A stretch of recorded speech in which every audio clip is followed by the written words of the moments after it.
सर्वजण भाग्यवंत आहात, पुण्यवंत आहात.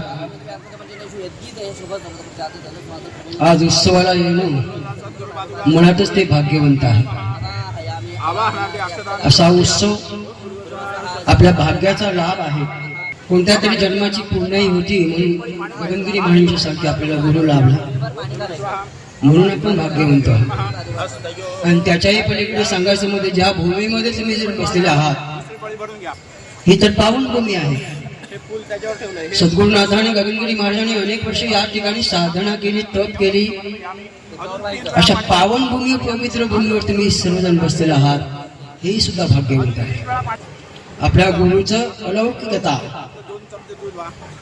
आणि आपल्या गुरुवर असलेली निष्ठा या अभंगातून प्रकट करत आहे. मुळात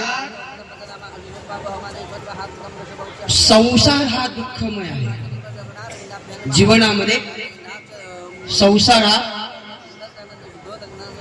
दुःख आहे आणि त्या दुःखासाठी त्याचं निवारण करण्यासाठी गुरुला शरण जावं लागतं किंवा गुरु करावा लागतो. गुरु शिवाय जीवनाला सुख नाही आणि शांती सुद्धा नाही.